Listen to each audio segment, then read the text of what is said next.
Hello everyone, welcome to another Scryfall Shenanigans. So in this episode I'm going to take a look at Scars of Mirrodin Mythics. Probably going to do a follow-up episode at some point where I'm going to pick a certain creature type from Scars of Mirrodin. But we'll start off looking at the Mythics. And another set that really makes me smile. So I think it's really, like 3 blocks that I'm super nostalgic for. And this also the associated core sets as well around the time of those blocks. And that would be the Zendikar block, the Scars of Mirrodin block, and the Innistrad block. Those 3 sort of back-to-back ones. So when I was trying to think of a set, I'm tending to bounce backwards and forwards a little bit between obviously sets where Mythic Rares became a thing, and then a lot of the times when I do the certain types of cards, then I tend to obviously do older sets where I can't talk about Mythic Rares, but it's not always like that, but that's roughly how it works out. So I was sort of looking, in the period of Magic where we had Mythics, and I know it's pretty close to Zendikar, which we'd already looked at, but yeah, I was minded to look at Scars of Mirrodin. So I'll go through like I tend to do with these episodes about Mythics. I'll just quickly go through like the colour breakdown in terms of, so we can get an overview of at this point in the sets. You've got 15 Mythics in this, which is a large set. I'll have to look at a smaller set at some point. I notice now the Mythic count has actually gone up. I think we're up to the 20s now on later sets. But yes, it's 15 here, and we'll go through, look at the pricing in a moment, which gives me an opportunity to look at any possible changes or erratas. It's a good way of doing that as well. And then we'll start to sort of slice and group them within types and subtypes within Mythics. And then I'll finish it off by having a look at EDHRec rankings as well. So let's see what interesting rabbit holes we can go down. In a moment I'll start to go through these, but let's just have a quick look at the colour breakdown. So we've got a couple of white Mythics, Planeswalker and a creature there. We've got a single blue one, which is a creature. 2 legendary creatures in black, which is interesting. One of which is Scryfall. Our single red Mythic is Koth of the Hammer, which is a Planeswalker. And our single green Mythic is Liege of the Tangle, which is an elemental. We've also got a white-blue card in the shape of Venser the Sojourner. And then we've got these interesting set of artifacts of various types. So we've got Lux Cannon, Mindslaver, which is a legendary artifact, Molten Tail Masticore, Mox Opal, which is a very nice card, another legendary artifact, Platinum Imperion, which is an artifact creature, Sword of Body and Mind, so one of the swords, artifact equipment, and another artifact creature, which is a Wormcoil Engine. So some real classic cards here from that period. Yeah, hopefully you can hear, and I can certainly feel the smile already growing on my face. The other thing, I don't think I mentioned it, which always, sometimes the little things that please me. Some sets, I find it quite difficult to actually see the difference between, say, the rares and the mythics colour-wise, but this is really clear. It really pops. It's really easy to spot mythics, but it's often you get those really thin, spidery set symbols, and sometimes it is difficult to see, you know, rares versus mythics, but this one, no, it's really easy to spot. When I was opening packs, yeah, it's like, oh yeah, that's a mythic. Okay, prices. So, Mox Opal, $89. Cheapest version of it would be in Modern Masters. I don't know if this has changed that much. Yeah, notice it's sort of dropped this, so it now just says add 1 mana of any colour rather than add 1 mana of any colour to your mana pool. Activates only if you control 3 or more artifacts. So it had this metal craft clause on it. Banned in Modern. Sword and Body and Mind, $16. So yeah, quite a big drop there between the two. It was in From the Vault Relics, interestingly enough. Again, you can see here that the rules a bit more, what's that, the word I'm looking for, contracted maybe. So whenever a equipped creature deals combat damage to a player, you create a 2/2 green wolf creature token, and that player mills 10 cards. On the sort of errated version, whereas here it's got whenever a equipped creature deals combat damage to a player, you put a 2/2 green wolf creature token onto the battlefield, and that player puts the top 10 cards of his or her library into his or her graveyard. So now this sort of wordiness here has now been condensed down to mills, or some of it has been condensed down to mills, and then this has been, you know, sort of tightened up. Yeah.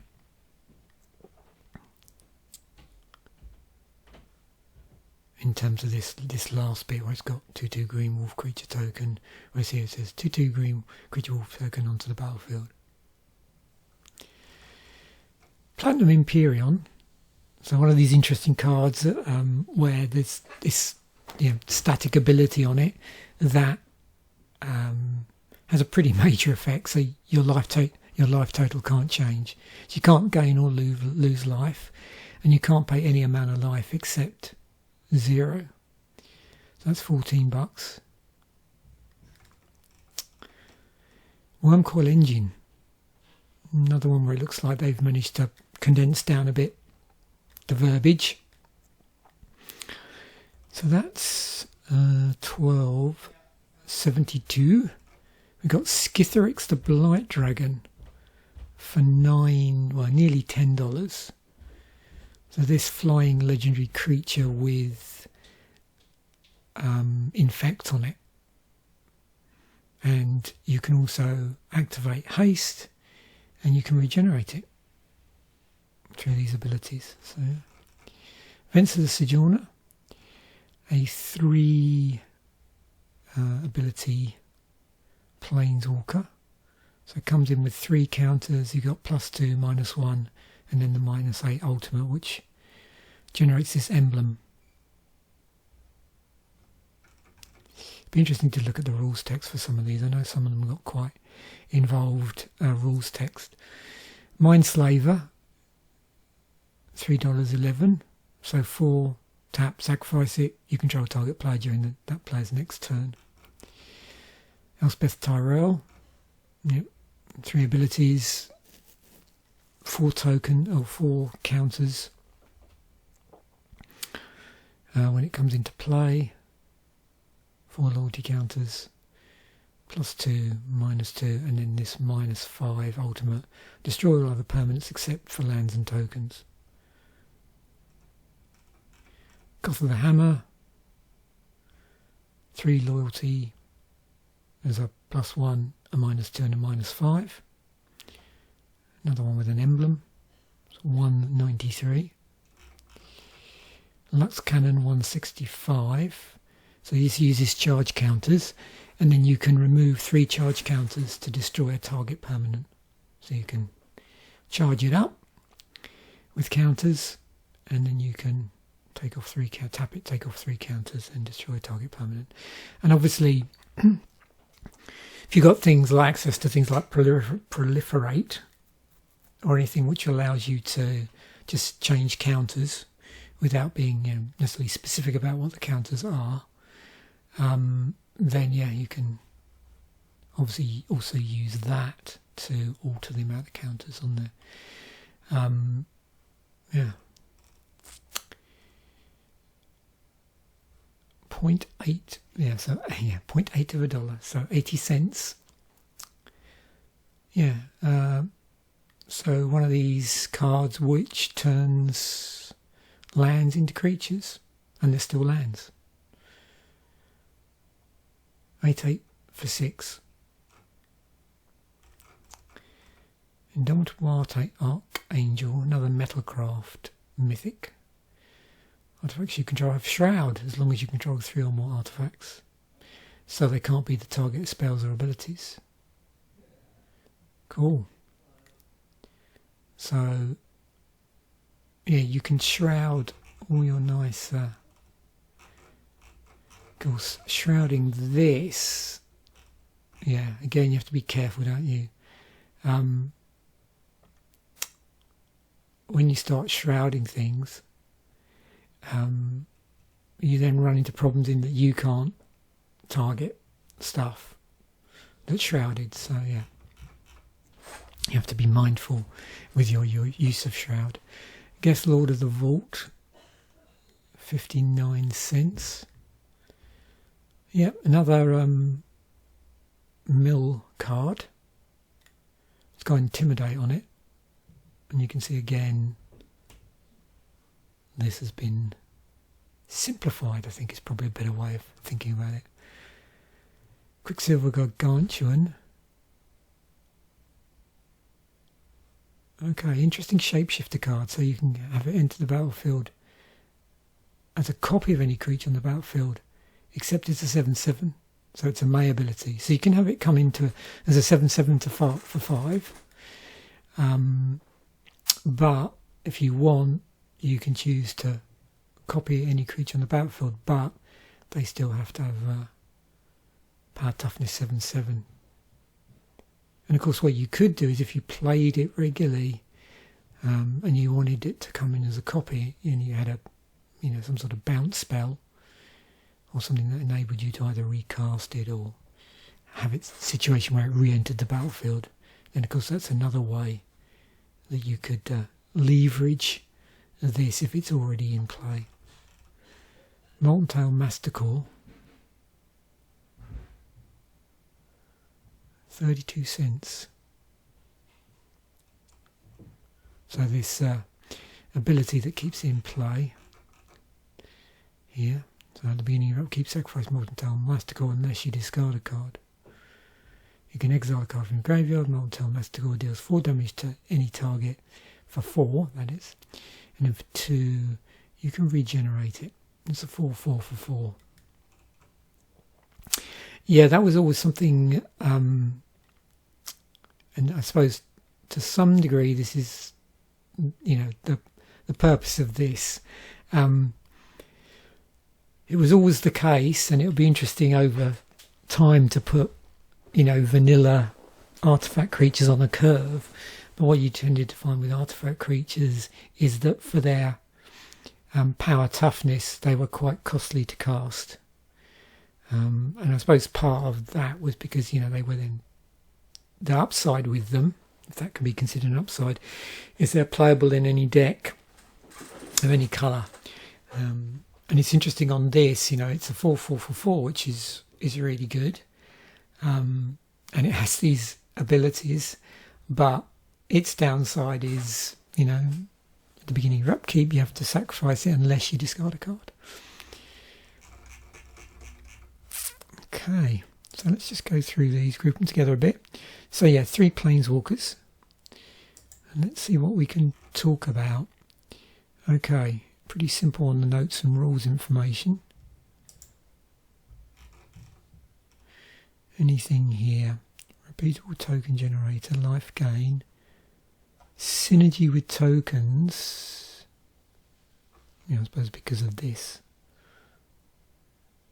It's producing tokens, but with its ultimate you can destroy all the permanents except for lands and any tokens that are on the battlefield.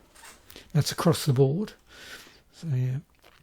And so you'll probably see, there's quite 185 cards in Magic which have some sort of token synergy to some degree.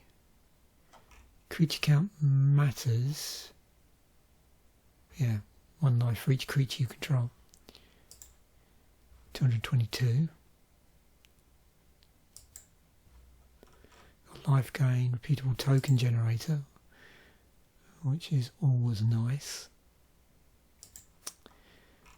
So let's have a look at the Cube Cobra. Okay, synergistic cards. What do we got? Anything interesting? There's Trace of Abundance.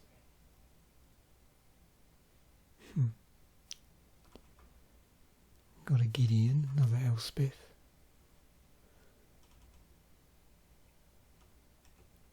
There's Ranger Vios.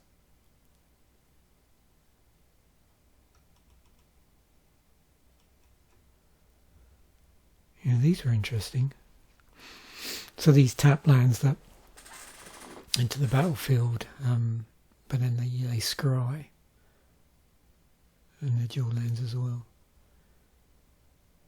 I'm trying to remember, are they the ones that were quite relatively expensive? Considering they seem slow, well, they are slow. They come into play tapped, but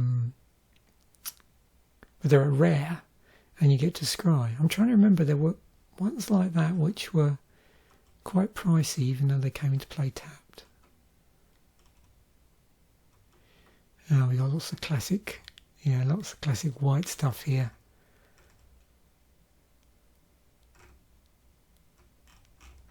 Yeah, some pretty cool contents there for a cube. Okay, let's have a look at the Koth. So Koth, wasn't Koth in, it was in a dual deck.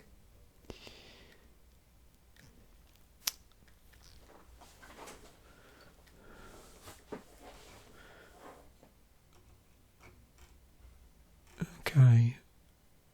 Oh, here we go. We've got a reminder here about emblems.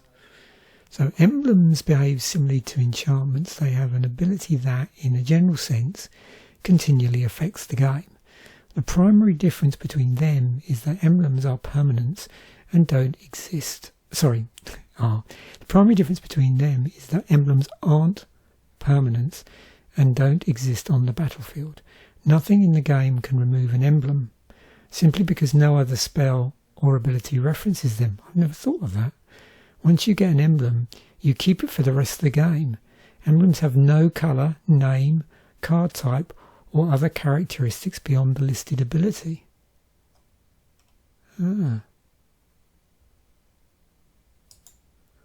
So there's a number here that reference that ability to do with mountains.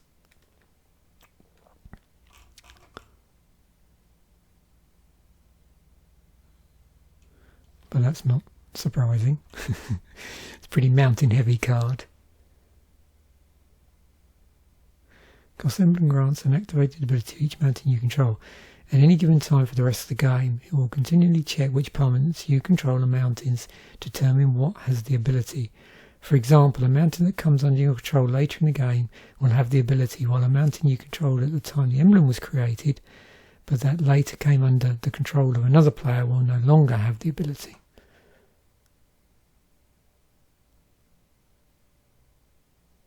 Oh, yeah, mountains you control. Okay. Venza. Oh, yeah, so more reminders about emblems. What's that about? The second ability. Creatures are unblockable this turn. Its second ability doesn't lock in what it applies to. That's because the effect states a true thing about creatures but doesn't actually change the characteristics of those creatures. As a result, all creatures can't be blocked that turn, including creatures you don't control, creatures that weren't on the battlefield at the time the ability resolved, and creatures that have lost all abilities. Okay. Oh, so we got flicker permanence. What's that? Oh yeah, that's got not cosmic. What's the one that I really like? It's not there. Maybe it's not considered to be a flicker.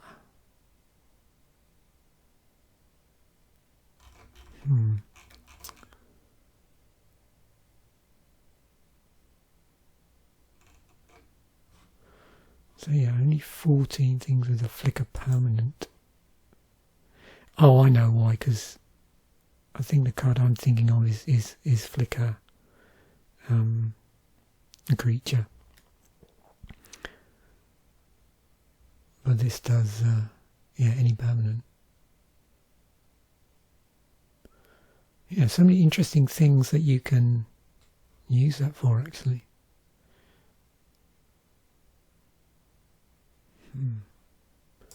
It's a slow flicker. Exile a card now, get it back later. Usually end of turn. Okay.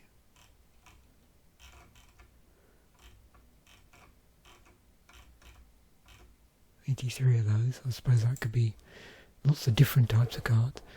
So Homeward effect, regain control of stuff you own. There's 28 of those in Magic.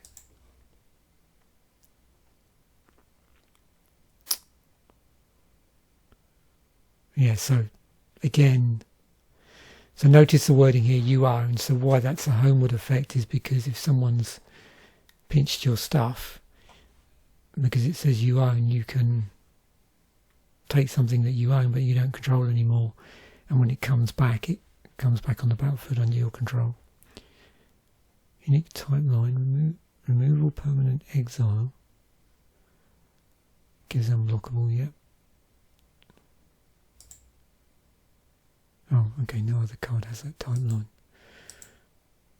I didn't really drill down through cost actually thinking about it. I got distracted by the interesting emblems rule. It's just probably going to jump around a little bit. Burn any... Okay, synergy with mountains. It's 85 of those. Colour change. Oh, but yeah, because it's becoming a red elemental creature.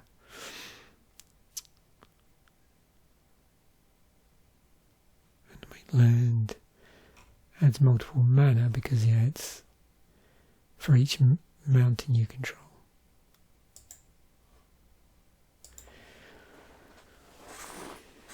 I think I need to write a little list off to the side. Is just when I go through these cards, remember to do the following. Oh, nice old school lightning bolt there. Yeah, so lots of burny stuff here. Let's have a look. Synergistic cards. Oh yeah, Shrine of the Burning Rage. Figure of Destiny. So I suppose that's what considered to be sort of proto level up type stuff.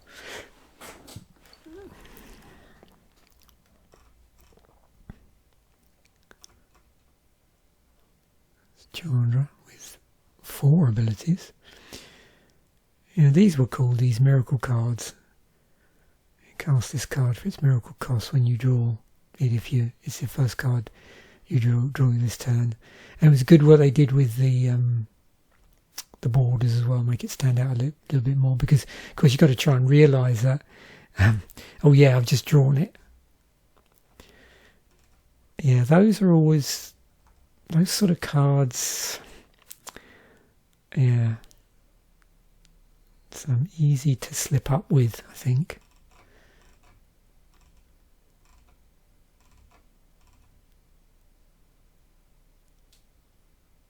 There's another Bonfire of the Damned.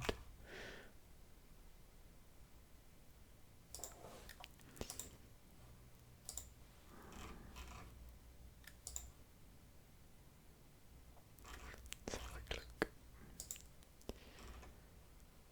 Oh yeah. Lots of cool white blue stuff.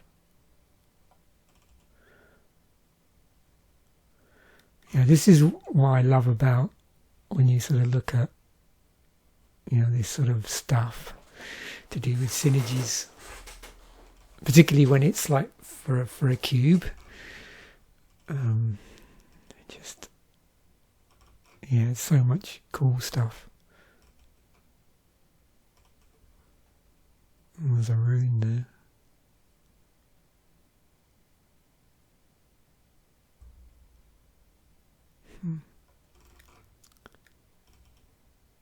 Duplicate.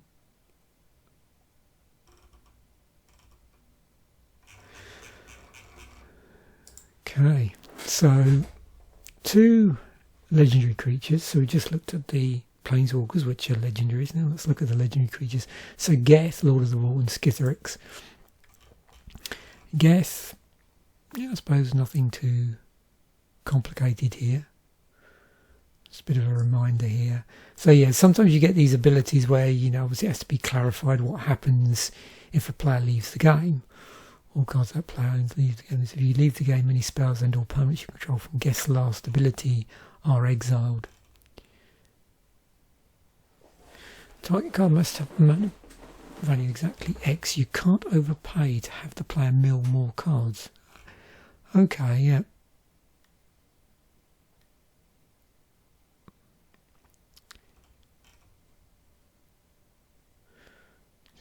Cost X is considered to be 0. Yeah, so that's another one where you always need clarification for that. This was in a commander product, well actually a couple of commander products. I'm trying to remember what the overarching theme was in 2019 now.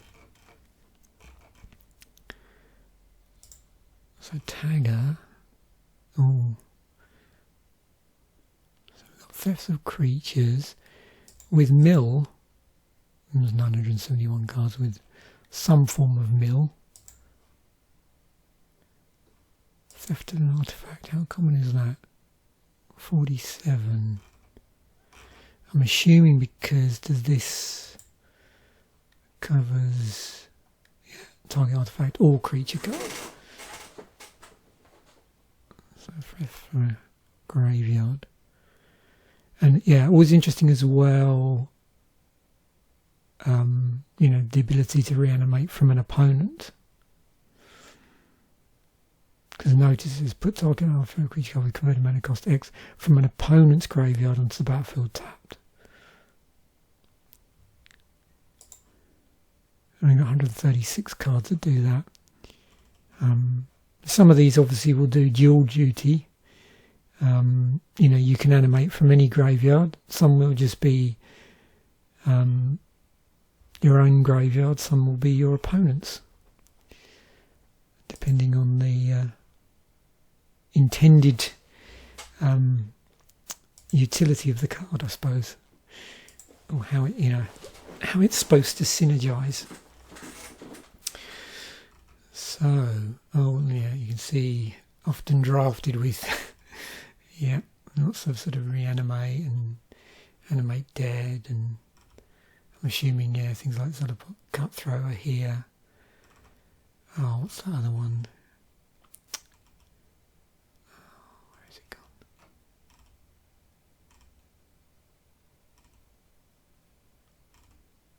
Oh, we've got Grave Titan.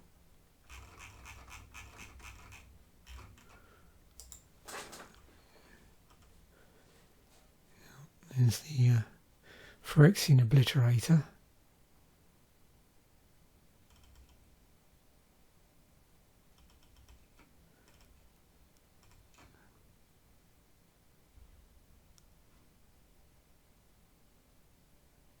It's pretty interesting Wrath effect. So destroy all creatures for 1 and 2 black, but lands you control don't untap during your next untap step.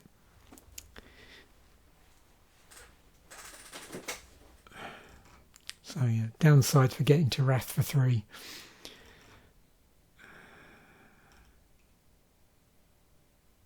Oh, there's our friend Skitherix.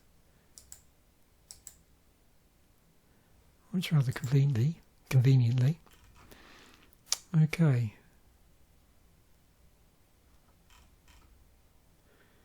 Yep, so obviously some stuff about infect and -1/-1 counters.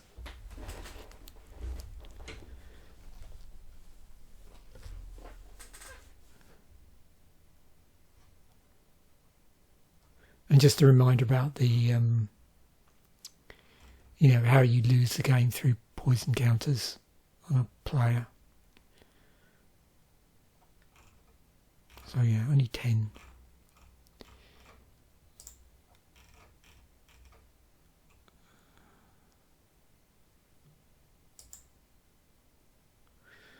Yep, so 179 cards with -/- counters on it.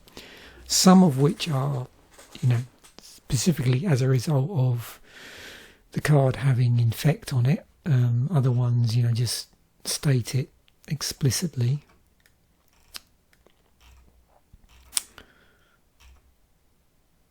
And I should imagine mixed in here are loads of those interesting black removal spells. Got some proliferate here as well. Incremental Blight is an interesting card because you get to play around with -1/-1 counters.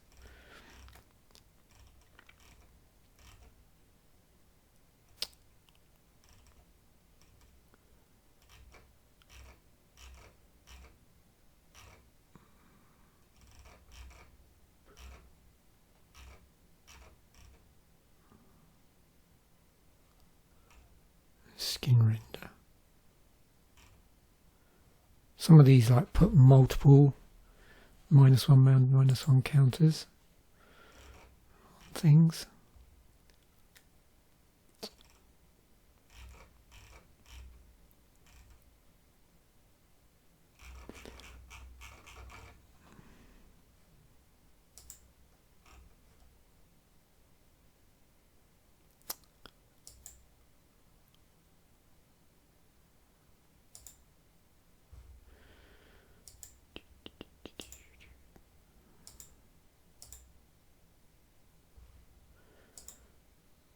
Makes or is a creature that poisons a player when it hits them. There's 132 of them,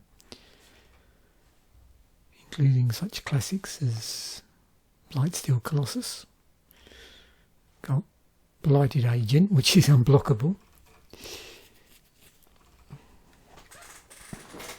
You probably noticed, no surprise to see, you know, there's a lot of cards here which are from Scars of Mirrodin, Mirrodin Besieged, and was in Euphorexia.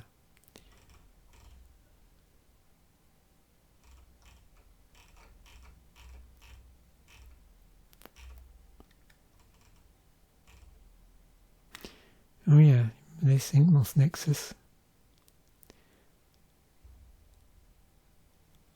Love the artwork on that.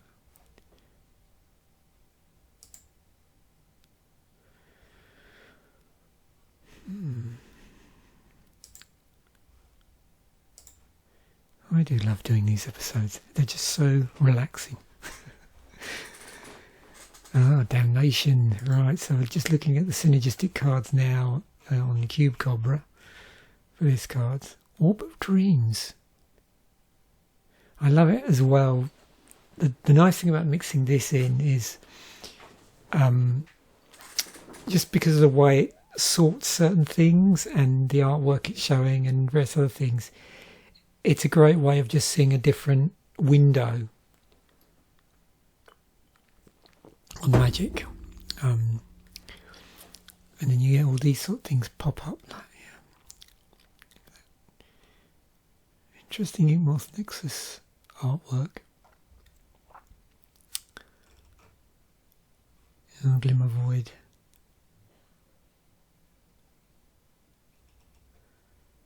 I'd also love, I think I've mentioned this before, you know, where you get these sort of one-off lands that aren't part of a cycle that just crop up in various sets. Treasure Mage, I remember that being in a, do you remember those tournament decks they had for a while? That were sort of step up from intro decks. There were 60 card decks and then they came with a 15 card sideboard. I don't know if I've ever been back through any of those actually. I should check and see what quality of camera I was using for those. It might be worth revisiting some of those because I did buy a few and they came with a sideboard and they sort of were enabled you to play a little bit stronger at F&M.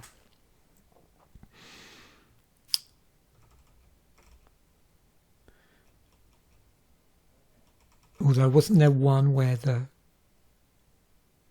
wasn't there that crazy situation where one of the decks had a card in it that then was promptly banned? But there was this weird rule where I think I'm right. You could still play the deck as long as you didn't modify it. I think that was it. I think I read something similar to that.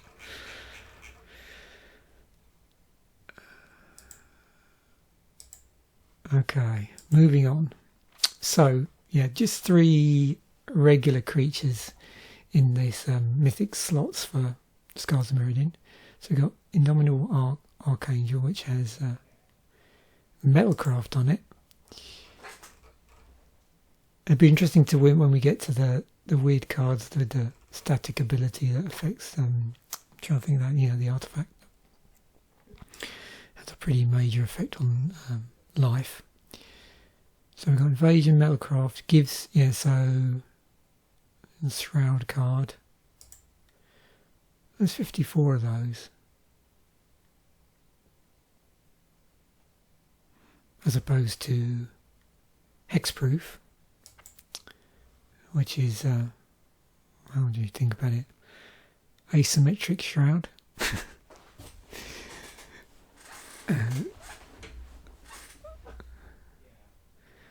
Okay. Let's dive into Cube Cobra. Oh yeah, there's Blade Slicer. Wow, I'd forgotten about that. Oh, and things like Porcelain Legionnaire as well. Steel Oversea. Oh, wow. Bone Splitter, Cranial Plating. Sad Robot. Oh, they're all here. Oh my god, we switched to Synergistic. Yeah, Kembakar Regent. So that's an interesting, like Voltron Commander. So you can stick.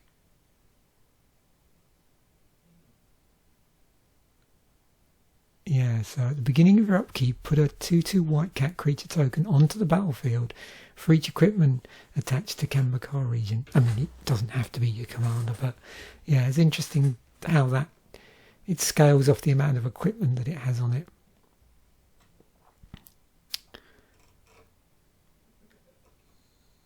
Tajnal Swordsmith. Okay. Oh, here's one of my favourites. Phyrexian Rebirth. Yeah, so we've got quite a few.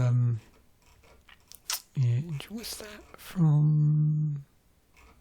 Yeah, so yeah, it was Mirrodin Besieged. Awesome.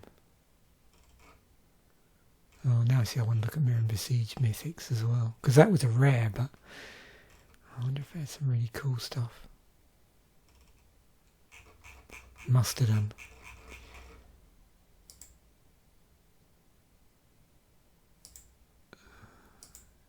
Silver Gargantuan.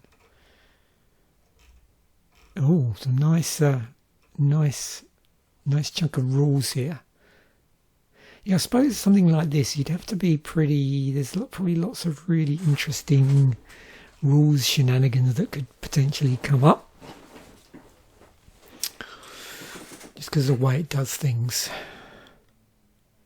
Okay, if Quicksilver Gargantuan is not a creature, for example, if it entered as a copy of an animated land, it will not have the characteristics of power and toughness at all, so it won't be 7/7. If it later becomes a creature, its power and toughness will be determined by the effect that causes it to become a creature again. It won't be 7/7. Okay. Alright. Same time as another mass polymorph. Wow, yeah. Yeah, it's always good to remember, you know, if you're going to play certain cards, yeah, make sure you're well versed with this section. It saves you a lot of anguish, I think, in gameplay. So, Cube Cobra, we have synergistic cards. Okay. Oh, yeah, mass polymorph, funnily enough. Cryptoplasm. Yeah, there's a lot of stuff here actually that I always get drawn to these when I see like a shapeshifter that becomes a copy of something else, like Cryptoplasm is one. Okay, what else do we have here? And they're not all going to be like that, but yeah, certainly some interesting stuff here. Oh, no, there it is again. Guard Gomazoa, Tempest Caller, Sakashima the Imposter, Shielded Ether Thief. God, a lot of these are quite tongue twistery. Oh, this was one of the Praetors. Yeah, Jin Cataxius. I'm trying to remember what was the white of the one that did, or gave your stuff +1/+1 and the opponent -1/-1. Yeah, okay, it's gone now. But we got Traumatized here. Wow, yeah, all sorts of cool stuff that you can use in your cube. Right, Liege of the Tangle. Okay, let's go into the Scryfall tagger. So yeah, unique counter. What's that? Yeah, awakening counters. So 130 cards which have unique counters on them. So you've got things like muster counters in here, loot counters. What's this one? Oh yeah, that's right. Those filibuster counters. I remember that. Here we've got gem counter. What's that other one from early on? Is it this one? Which has a Maya counter on it. And then there's another one I'm thinking of, but I don't know whether it uses counters or not. That one uses credit counters on it.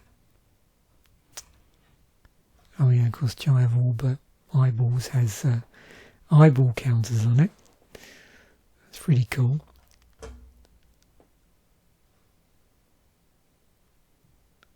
What counter is it saying for this one?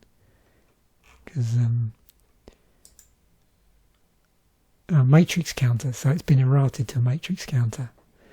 Tap matrix to remove a matrix creature. Okay. Very interesting.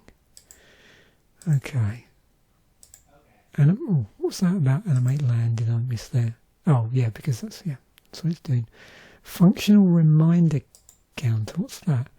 Arbitrary long effects tracked with a counter, such that removing the counter functionally changes the tracked effect. Okay, so 13 of those. So I imagine several of these may have turned up in the unique counter section. I'm trying to remember if anything else uses flood counters. I'm not sure. We've got vow counters and oh yeah, there's a flood counter there as well. Okay, things like egg counters as well. So another collection of interesting counters. So Saboteur, we've seen this before. Affects the trigger when you do combat damage to an opponent. Something that comes up. Okay, and we've got in Cube Cobra. We will have a look at synergistic cards again. Oh, there's Wolfbriar Elemental. That's from that's World Wake, isn't it? I think. I always get the two confused because the symbols are very similar. I think that's World Wake. The Zendikar ones are a bit more raised hedron look to them.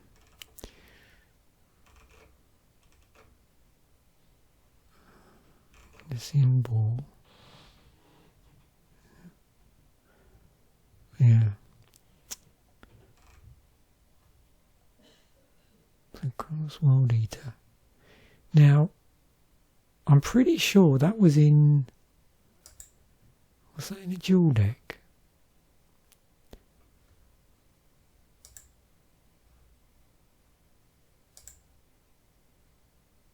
Yeah. Heroes versus Monsters. I have that.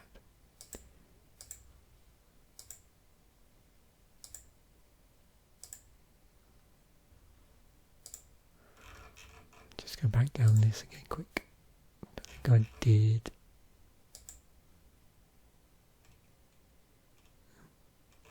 Cryptoplasm. Maybe I did. Yeah, I did. So, getting so into this, I'm forgetting what rabbit holes I'm going down. Okay, so 3 artifact creature mythics, Molten Mystical, Platinum Empyrean, Wormcoil Engine. Doing the tagger, anything of note. Oh yeah, so this graveyard fuel creature business, which exiles creatures from the graveyard for value. 155 of those. Oh, there's Balduvian Dead with some suitable wacky artwork. And yeah, upkeep costs. 216 of those. Bit of an old school thing. You know, if you go back to Ice Age, upkeep was a thing, and then when they created that pretend rediscovered set in the form of Cold Snap, they had upkeep costs on that.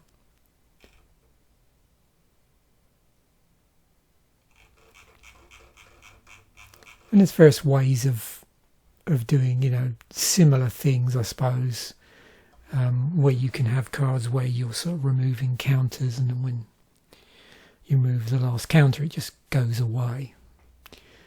But with this one, you're specifically investing some sort of resource here to keep it in play. So with this one, you're discarding a card.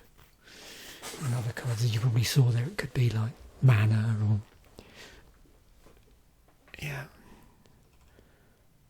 something that you can fuel it with. Oh, sorry, keep it in play with. Yeah, a lot of drawbacks in Magic. And again, as I think I mentioned, it's an interesting way with a drawback to maybe make a card, cost-wise, cheaper to cast, but then there's a downside, or cheaper than it would usually be to cast for something similar without the drawback.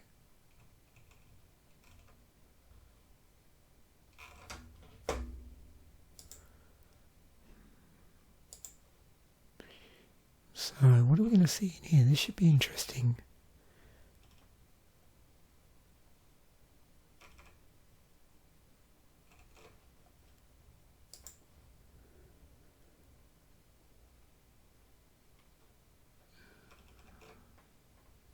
Good old trading post. Yeah, I always get drawn towards the land a little bit. So, I remember when this came out, Tectonic Age.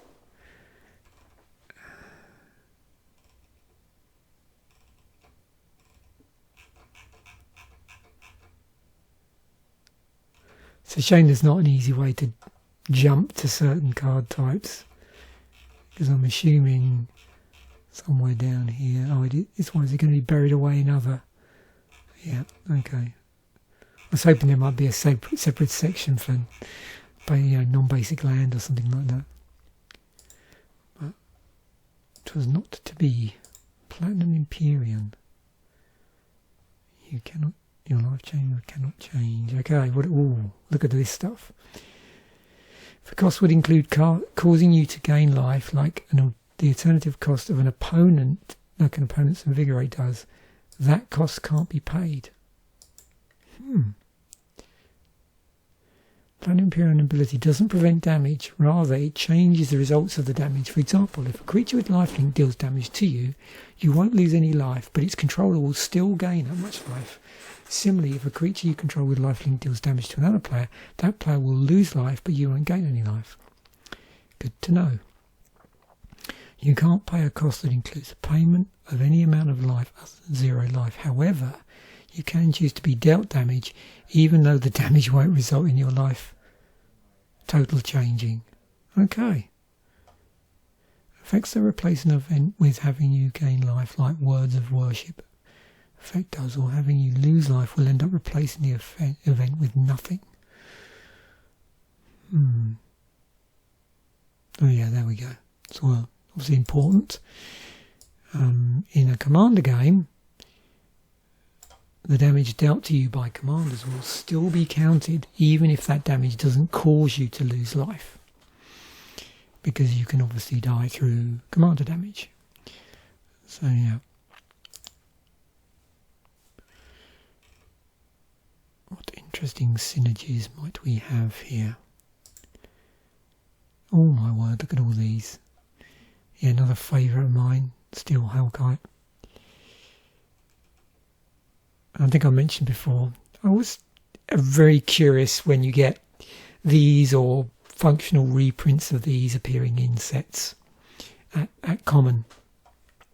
Interesting way of, fixing mana or changing, in this case. This is nice because it can generate colourless mana, but you can also take one mana of one colour and turn it into a mana of another colour. There's Dark Steel Ingot.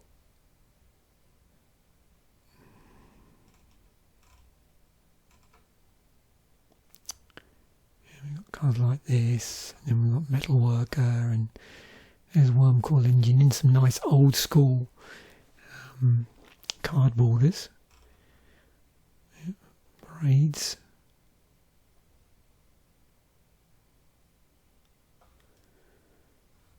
That version of braids, if I'm correct. Oh, hang on. Oh no, it's the other one, isn't it? It's yeah. So that one of that braids is legal. It's the other one, I can't even remember the name of the card now. Yeah, it's another braids.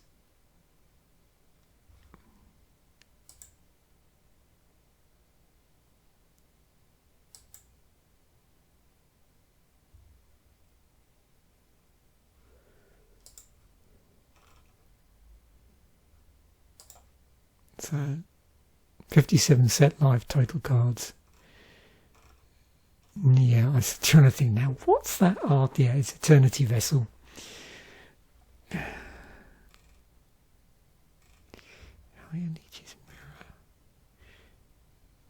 Mirror Universe.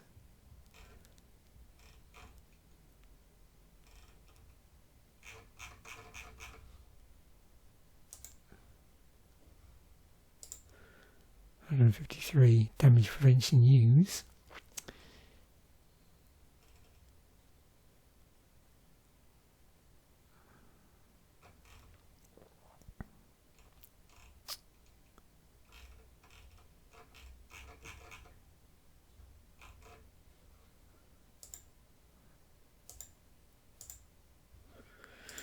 And Wormcoil Engine. Scars of Mirrodin. And then, well, that's the reprint of that. Yeah, it's one of the anthology ones. Oh, it was an invention as well. Okay. what the promo looked like. So just pretty much reversed. Well, I suppose the artwork is slightly different. The two creature tokens enter at the same time.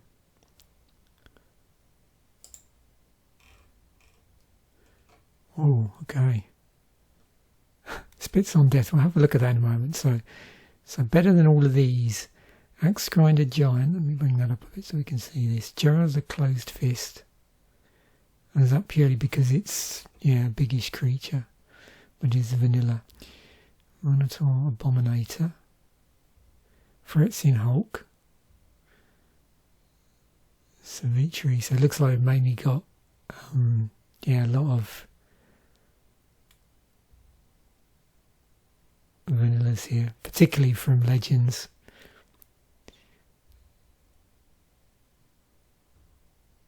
That's what I'm calling lava. So what's this? Cards with abilities that create multiple creature tokens when a creature dies. It's Chasm Skulker.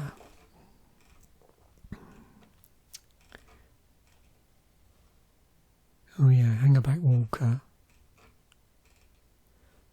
I got Murder Investigations. There's our Ooze token, so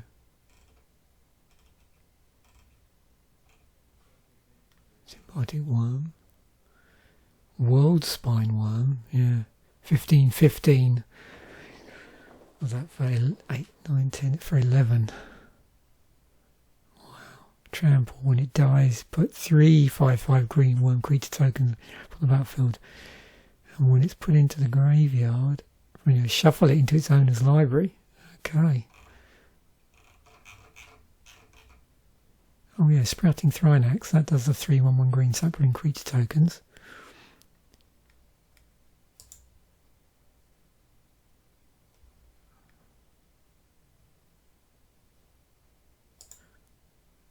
Unprinted tokens.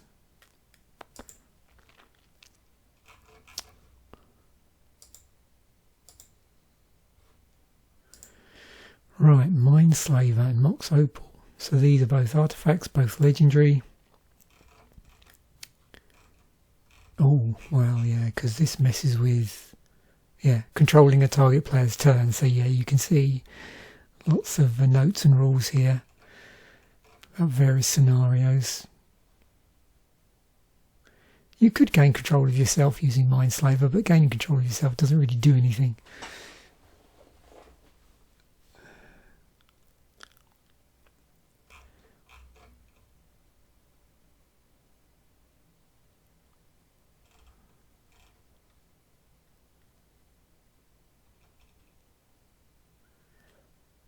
You only control the play, don't control any of that player's permanent spells or abilities.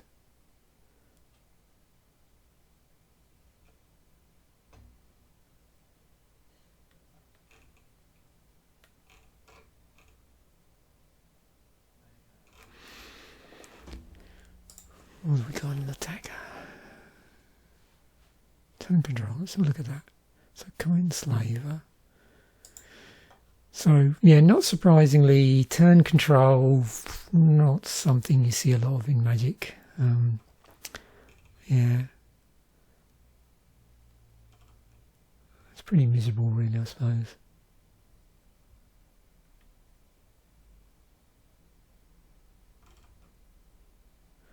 For the player that you're controlling.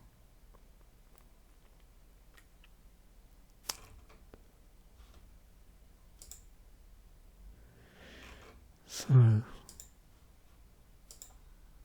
what is this ending up in?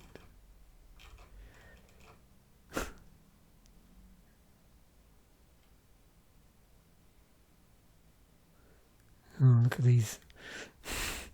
There's some expensive stuff here that it's drafted with. Let's have a go over to the Synergize side. Alright. Oh, there's Everflowing Chalice.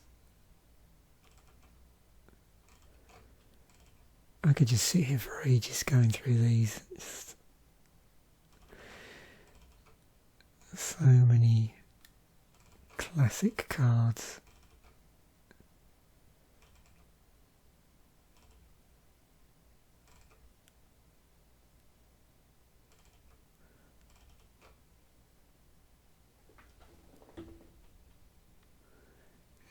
Shrews Workshop. Oh, Worn Power Stone.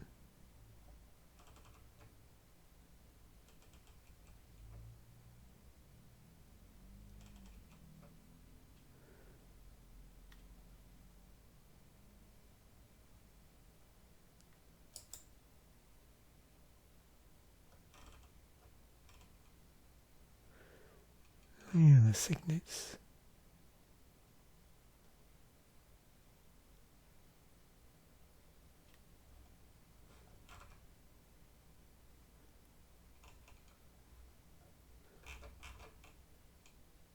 Nice.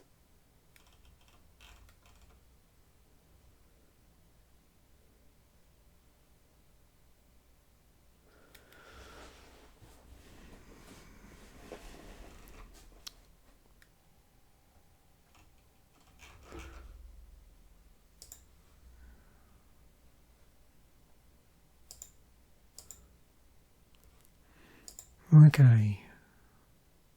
Mox Opal. Add one mana of any colour. Activate only if you control 3 or more artifacts. It's banned in Modern.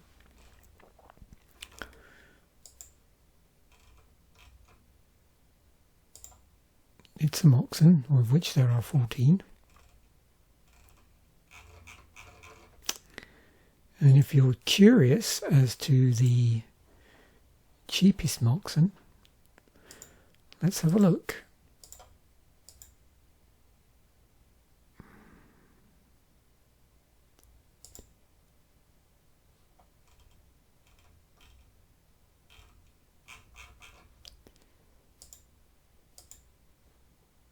Mox, which is an online promo. Mox Poison Mystery Booster 2. We don't have a price yet for that.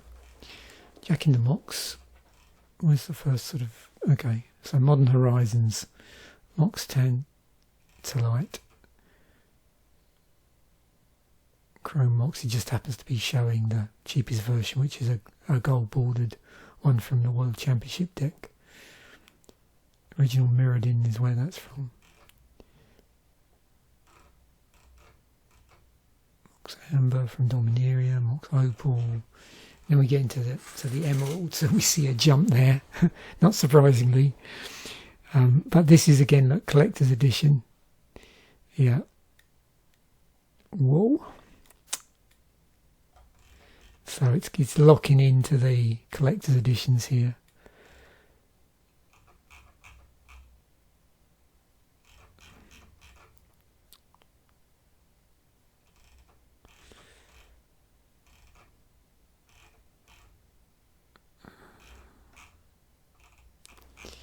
Wow.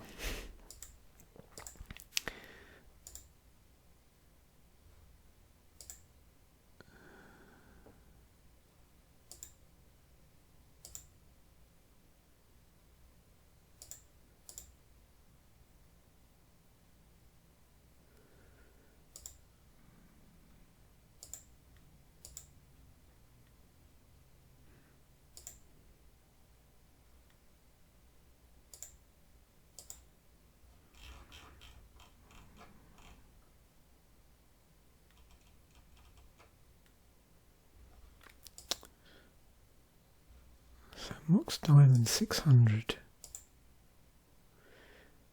But with these, of course, it always picks the cheapest version. So for the other ones, it's always going to the collector's editions.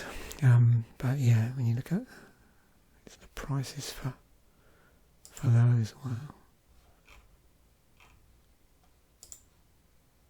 Same with the Mox Sapphire, it's looking at the 30th edition.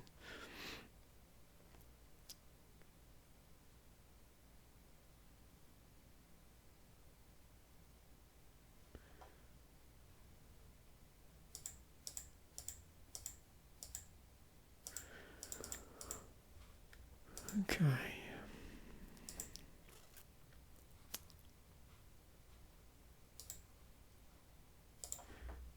Cobra, let's get rid of that.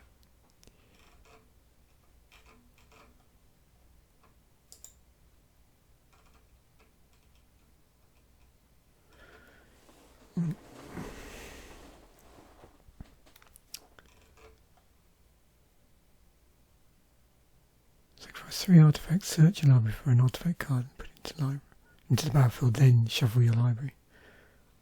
Oh, there's grindstone. Yep, more boxes. Oh, paint a servant. Yep.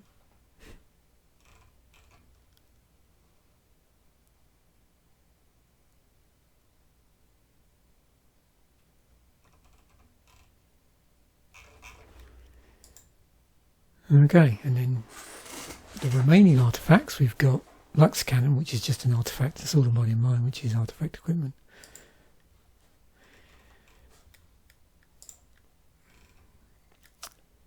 Yeah, so this can obviously blow up quite a lot of things because you're putting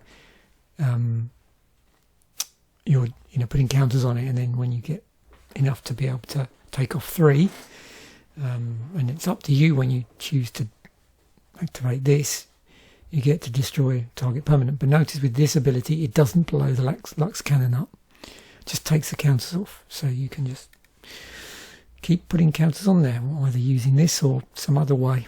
But as a consequence, from this ability, you can see, because it's just referencing a permanent, it ticks a lot of boxes. So artifacts, creatures, equipment, auras, enchantments, land, planeswalkers, obviously permanent, it's the coverall there. So yeah, equal opportunities destroyer. Cube Cobra. What have we got that's interesting?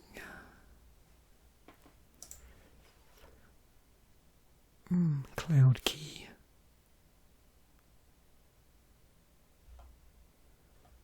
Oh, there's Throne of Geth as well from Scars of Mirrodin. Second artifact, Proliferate.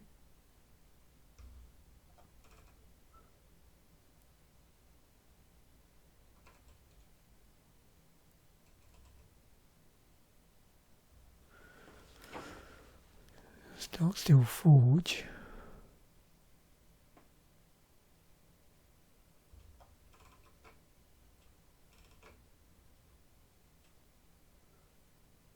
And Crystal Ball from M11.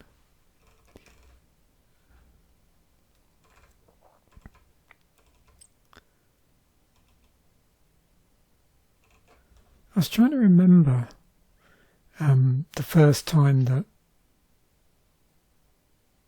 coloured artifacts appeared. If anybody can remember off the top of their head, then yeah, stick it in the comment section.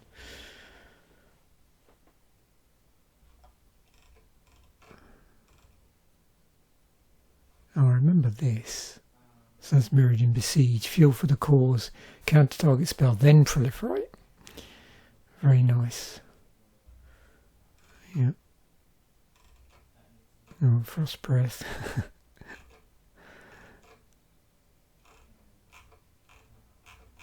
Wow. Cool. Sword of Body and Mind. Okay. If you don't think I was in that library, that puts all the cards in the library into their graveyard. Okay. Let's look at the tagger. Oh wow. Cycle of Sword enemy colours. Yeah, so the cycle turned up in a, what do you call it, like a double masters set, but the originals, let's have a look, because this is one of these like mega cycles,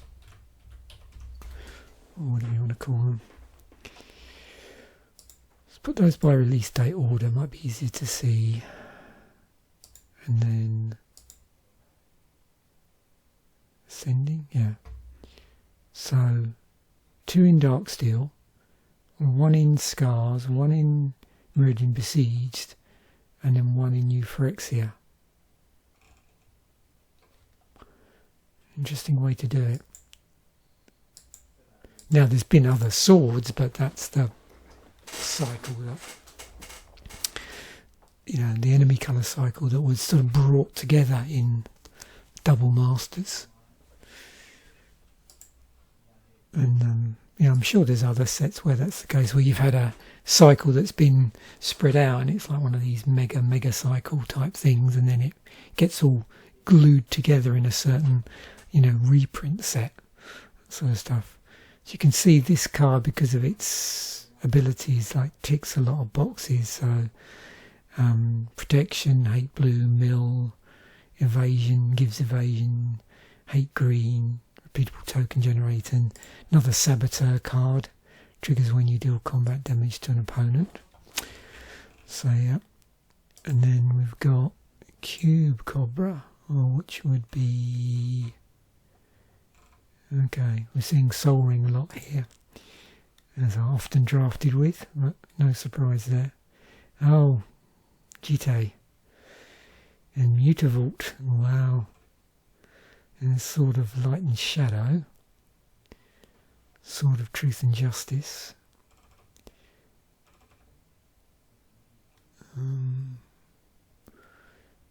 Moxon, Armageddon, Inkwell Leviathan. I'm trying to remember what that was originally in. Oh, and Consecrated Sphinx. When you draw a card, you may draw 2 cards. What was that from?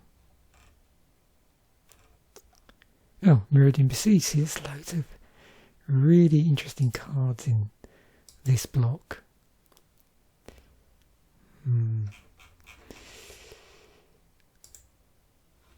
Yeah.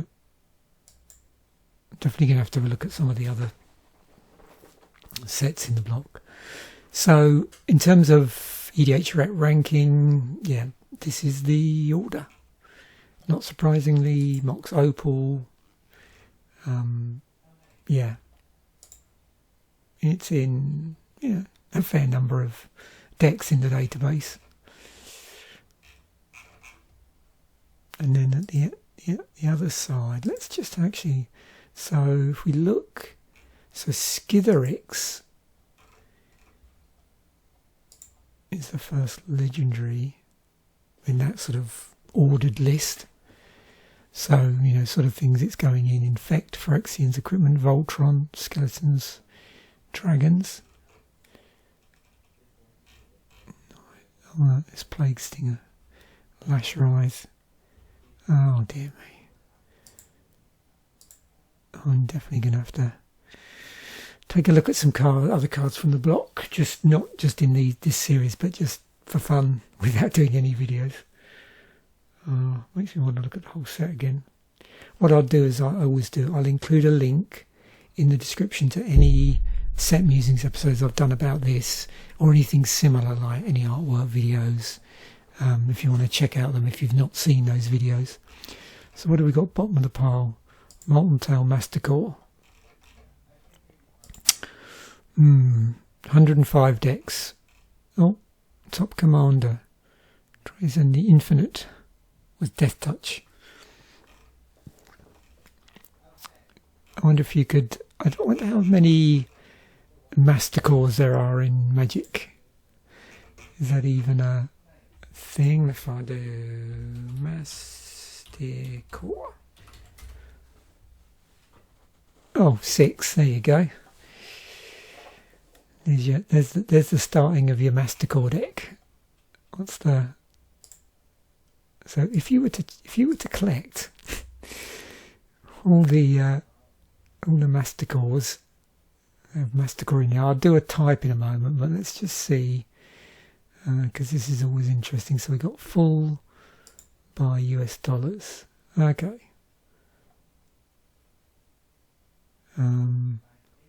Only the cheapest print for each card is a show all prints.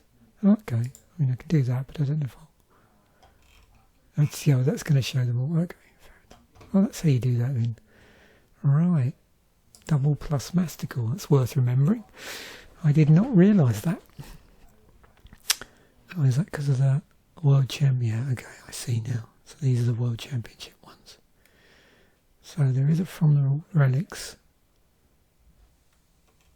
But if you did want the original one, that's going to set you back $8. And then the rest are pretty cheap. So there's a modern Okay, that was in Modern Horizons. Phyrexian will be one.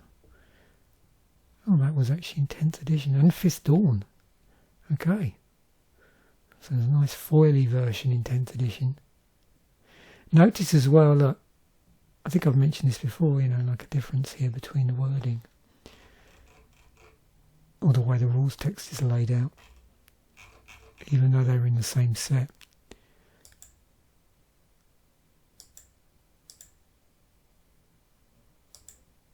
Cool.